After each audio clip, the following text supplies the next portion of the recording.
none of us is here to do any favor, to offer any charity or even any compassion to our elders.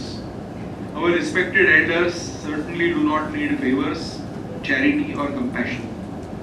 But they certainly hope and wish that we as individuals or as a civil society do not forget to discharge our moral, legal and constitutional duties towards them. Our respected elders hope and wish that we do not take any undue advantage of their advanced age or their failing health to deny to them what is due to them. But in this, they really do not ask much. In this, they ask for very little.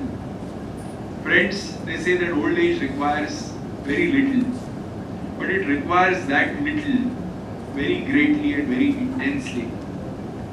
So therefore, to care for those who once cared for us is our highest duty as individuals and as a civil society.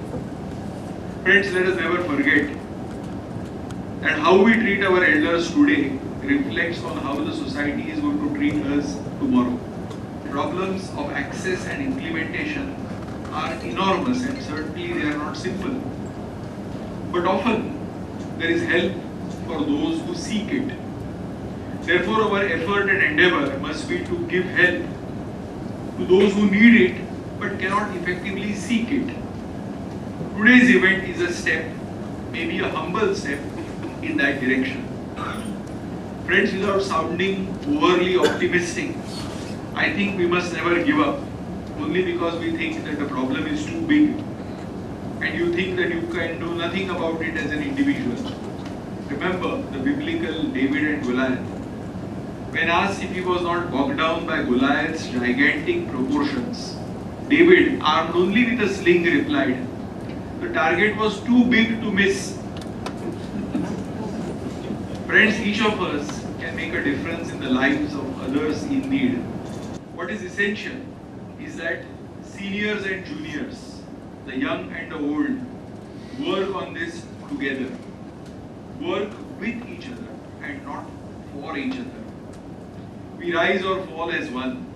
We have to walk hand in hand. Speaking about walking hand in hand, I recollect how my parents or my elder siblings would walk me down to the kindergarten. I'm sure all of you would have had similar memories of your parents and grandparents walking you to school so that you could be educated and become what you are today. The immense physical, emotional, psychological support we would derive from just clasping our parents or grandparents' all-important finger. Subscribe Prudent social media channel and press bell icon for latest notifications.